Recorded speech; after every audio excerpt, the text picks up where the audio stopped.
The Occupy Wall Street protests that started here in New York last month have now spread to more than 60 other cities, including Boston, where police arrested dozens of demonstrators early this morning on trespassing charges. Protesters say they are in this for the long haul. CBS's Bigad Shaban is in New York City's financial district this morning with a closer look for us at the village that has essentially propped up there, set up by the demonstrators. Bigad, good morning.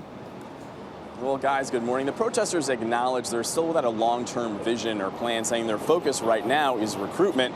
So some are now criticizing the movement as unorganized. But when it comes to the actual operation of the base here, it seems to have a structure all its own. Let's take 1 or 2 more full deep breaths. This isn't your average protest. Yoga classes are taught in the off time. A makeshift library has been set up with at least 1,500 books. You get a medic station is on the other side of here. And the grounds even has its own medical tent and newspaper, the Occupy Wall Street Journal. What began as a protest has morphed into a self-operating mini community in Lower Manhattan, with a complimentary breakfast buffet of fresh fruits and bagels. Well, we could use that too because we have all this food that people are giving us. 29-year-old Amy Hamburger manages the meals. She's an out-of-work teacher's aide who's been here from the start. 25 days and counting, with food donations from around the world. Pizzas from Mexico, pizzas from Alaska, gifts from Scotland, all kinds of stuff. The 1960s feel of music and dance brought her in, but it's the deep frustration over the economy, she says, that's kept her here. It's time to get together and reevaluate, and not necessarily do away with the system, but just figure out where we went wrong and how we're going to do it right now. In the process, many protesters have been split into groups to help run this site.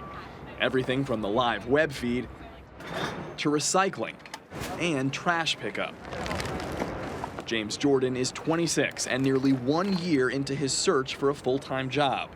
He works overnight shifts at a hotel and now spends his days here.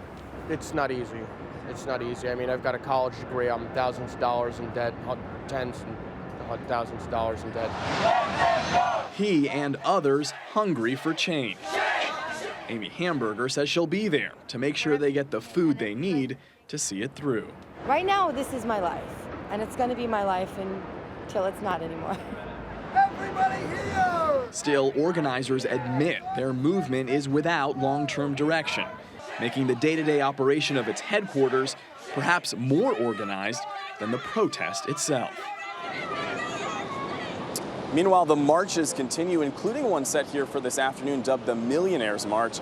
Chris and Erica, they plan to visit some of the city's wealthiest residents.